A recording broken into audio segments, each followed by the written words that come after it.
কি কয় ঢাকায় আছে। এই যে মিথ্যা, হাসতে হাসতে আমরা মিথ্যা বলতেছি। ভাই রবিউল আউয়াল মাস শেষ করলাম, নবীজির আদর্শ কি নিবেন, কোন আদর্শটা মানবেন? আমার নবী তো হাসতে হাসতেও মিথ্যা কথা বলেন নাই, সুবহানাল্লাহ বলেন। আমার রসুলের এটা আদর্শ যে আমার নবী কখনো মিথ্যা বলেন নাই।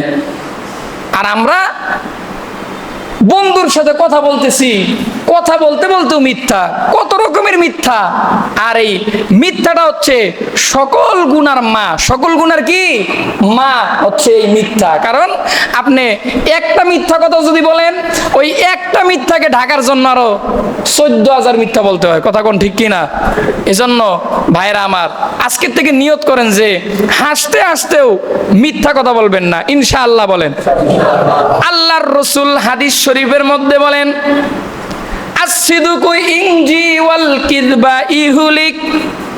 মিথ্যা মানুষকে ধ্বংস করে আর সত্য মানুষকে বিজয় দান করে। বলেন সুবহানাল্লাহ। কেন আল্লাহর রসুল হাদিসটা বললেন যে মিথ্যা মানুষকে ধ্বংস করে? মনে করেন আপনি একটা অপরাধ করলেন, অপরাধটা করার পর যদি আপনি সত্যিটা স্বীকার করেন, এমনও তো হতে পারে বিচারক আপনাকে মাফও করে দিতে পারে।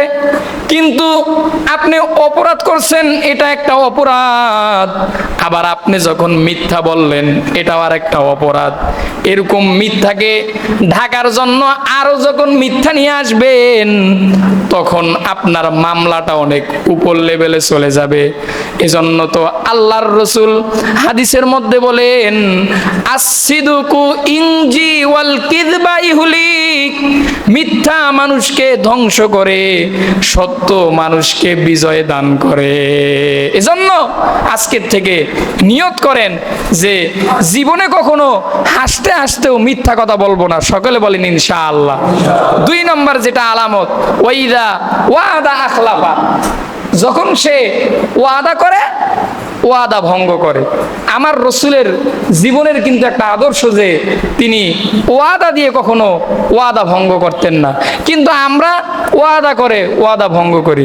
সকালবেলা যদি কই এক কথা, দুপুরবেলা কই আরেক কথা, দুপুরবেলা যদি কই এক কথা, রাইতের বেলা কই আরেক কথা। মানে আমাদের ওয়াদার বর খেলাপ 6 লাভ চলছে। কিন্তু না, আপনি আমি মুহাম্মদ নবীর উম্মত দাবি করি। আমার নবীর আদর্শ তো ছিল ওয়াদার রক্ষা করা, ওয়াদার আমানতদারির রক্ষা করা। কিন্তু আমরা ওয়াদা দিয়ে ওয়াদা ভঙ্গ করি। ভাই না, এটা করা যাবে না। যেমন অনেকে আমরা ওয়াদা দেই যে একজনের থেকে 10,000 টাকা নিলাম, ভাই আগামী মাসে আপনারে 10,000 টাকা 10 তারিখের মধ্যে দিয়ে দিব। কিন্তু আগামী মাসের 10 তারিখ শেষে 2 মাস শেষ হয়ে যায়, তারপরও টাকা দেয় না। মনে হয় যে টাকা দিছে সেই এক সময় দুর্বল হয়ে যায়। মানে তার থেকে টাকাটা উঠাইতে গিয়া নিজের জুতার সব কিছু ক্ষয় হয়ে যায়। এমন ঘটনা ঘটে কিনা? ঘটে কিনা? না, এমন করা যাবে না। আপনি যেটা ওয়াদা দিচ্ছেন, আপনি কর্জে হাসানা নেন, সমস্যা নাই।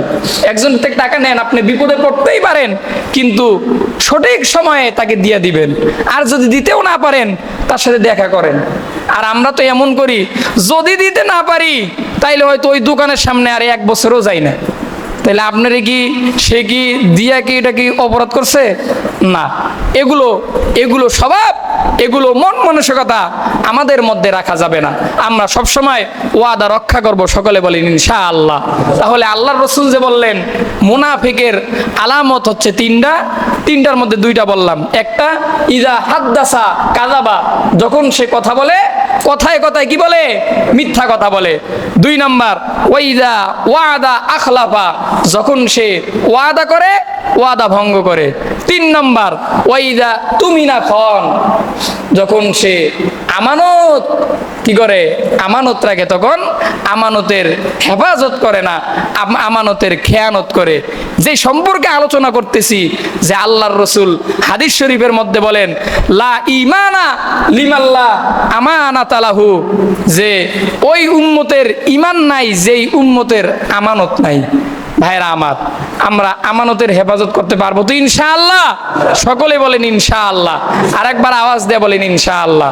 এই আমানতের গুণ, এটা অনেক দামি একটা গুণ।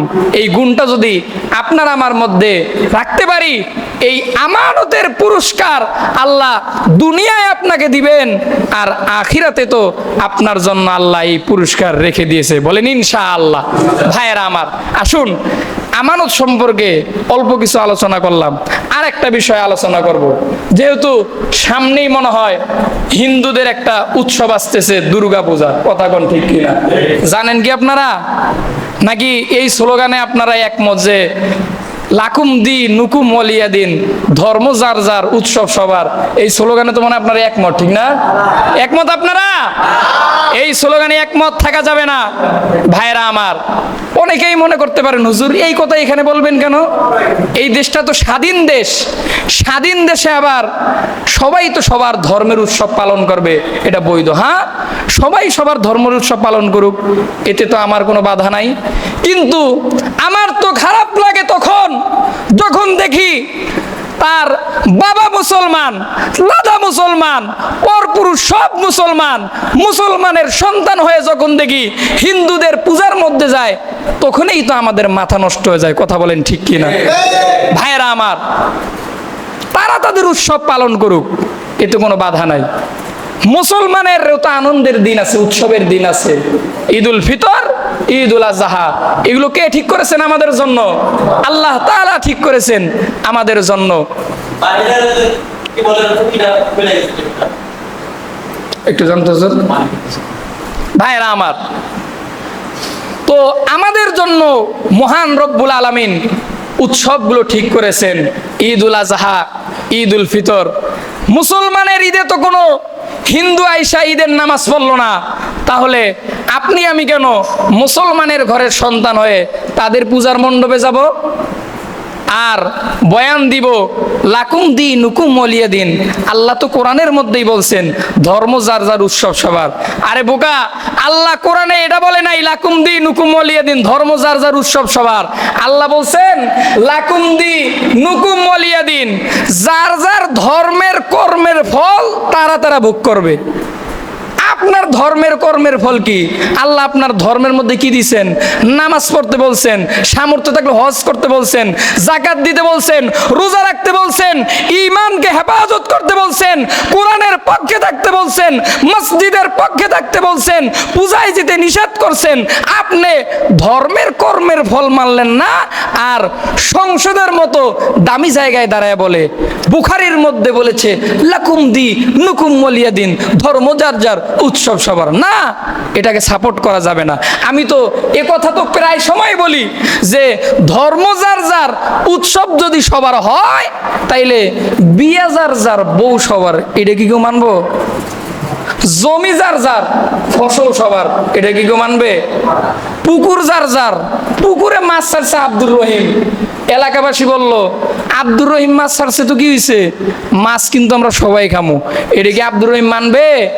এটা যেহেতু আব্দুর রহিম মানবে না, আর ধর্ম যার যার উৎসব সবার এই স্লোগান দিলেও বাংলার এই 98% মুসলমান এটা সহ্য করতে পারবে না। কথা বলেন ঠিক কিনা? হে মুসলমান ভাইয়েরা, আসুন আমরা তাদের সাথে হিংসা করি না।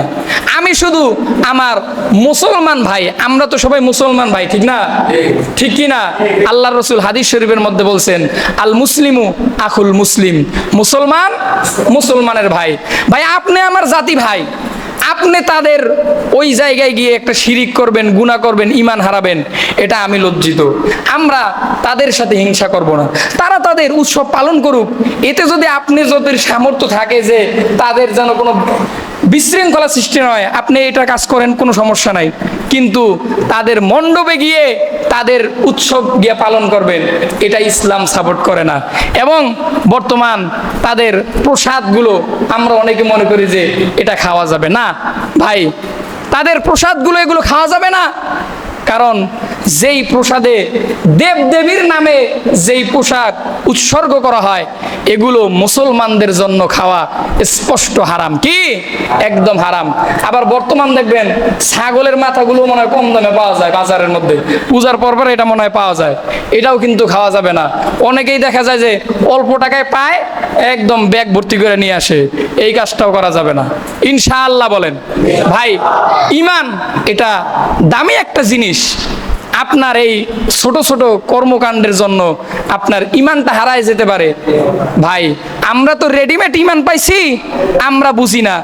যদি আমরা সাহাবীদের মতো জীবন দিয়ে রক্ত দিয়ে ঈমানকে অর্জন করতাম তাহলে বুঝতাম ঈমানটা কত দামি।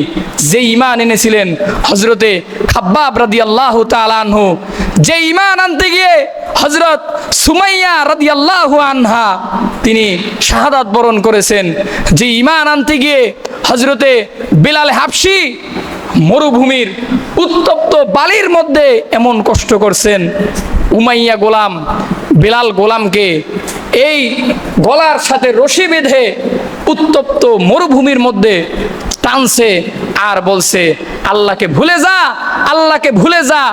আহাদ আহাদ বলতেছে বেলাল, আর উমাইয়া বলতেছে আল্লাহকে ভুলে যা।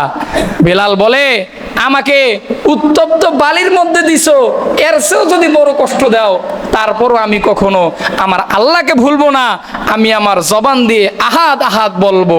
ভাই, আমরা তো ওইভাবে ঈমানটা আনি নাই, আমরা তো রেডিমেড ঈমান পাইছি। মুসলমানের ঘরে জন্ম হয়েছি, আমার বাপেও ছিল মুসলমান, দাদাও ছিল মুসলমান, ওই সূত্রে আমরা ঈমানটা পাইছি।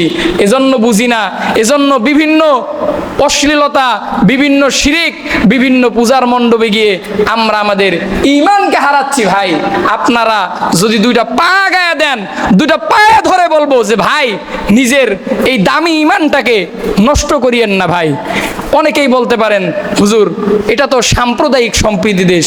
ভাই, সাম্প্রদায়িক সম্প্রীতি এটা আমরা বিশ্বাস করি। হ্যাঁ, আমরা হিন্দু মুসলিম কখনো দাঙ্গা হাঙ্গামা এটার মধ্যে আমরা সাপোর্ট করি না। তারাও থাকবে, আমরাও থাকবো, আমরা আমাদের ঈদ পালন করব, আমরা আমাদের ওয়াজ মাহফিলগুলো করব, তারাও তাদের পূজা করুক, আমরা তাদেরকে বাধা দিব না, আমরা তাদেরকে বাধা দিব না। কারণ এটা সাম্প্রদায়িক সম্প্রীতি।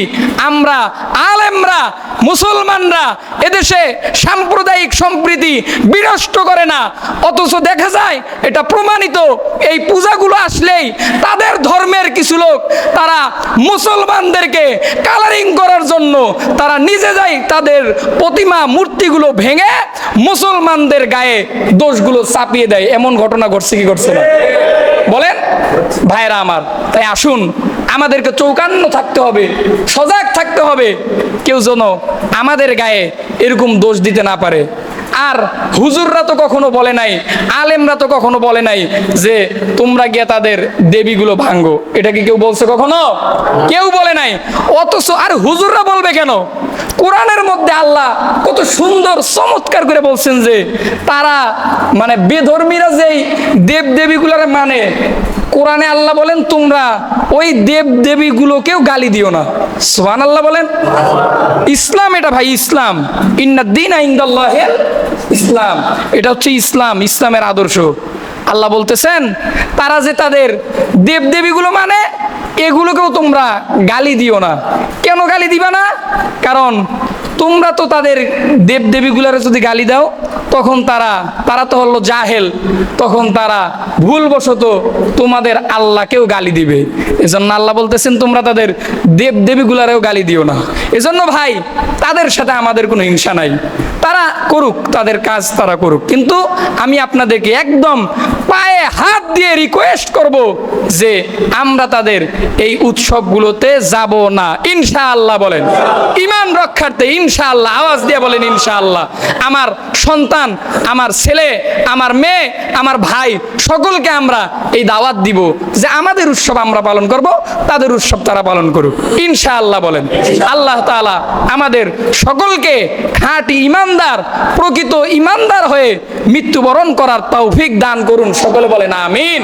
এবং আজকে যে বিষয়ে সামান্য আলোচনা করেছি, এই একটা আদর্শ আল্লাহর রসুলের যে লা ইমানা লিমাল্লা আমানাতালা হিফজু আমানত, আমানতের হেফাজত। এই আমানতের হেফাজত যদি আমরা করতে পারি, আমরা একজন রসুলের প্রকৃত খাঁটি আশেকে রসুল হতে পারবো। ভাই, আমানতের হেফাজত করতে পারবো তো ইনশাআল্লাহ। আমাদের অনেক আমানত আছে, দুনিয়ায় চলতে গেলে অনেক আমানত আছে। আপনি স্বামী হয়েছেন, আপনার স্ত্রী আপনার জন্য আমানত। আপনি বাবা হয়েছেন, আপনার সন্তান আপনার জন্য আমানত। আপনি গার্মেন্টসে চাকরি করতেছেন, ওই আপনার আন্ডারে যারা আছে কর্মচারীগুলো আপনার আমানত। আপনি কর্মচারী, আপনি ওয়ার্কার, যেই কাজগুলো আপনার দায়িত্বে আছে এগুলো আপনার আমানত। আমি ইমাম, আমার জন্য এই মসজিদটা আমানত। আপনি দোকানদার, আপনি ব্যবসায়ী, পণ্যগুলো আপনার জন্য আমানত। আপনি বাড়ির মালিক, ভাড়াটিয়ারা আপনার জন্য আমানত। এজন্য সর্বক্ষেত্রে আমাদের আমানত রয়েছে, আমরা অবশ্যই আমানতের হেফাজত করব। সকলে বলেন ইনশাআল্লাহ। আল্লাহ তাআলা সকলকে প্রকৃত আমানতদারের হেফাজত করার তৌফিক দান করুন। সকলে বলেন আমিন। ওয়া আখিরু দাওয়ানা আনিল হামদুলিল্লাহি রাব্বিল আলামিন।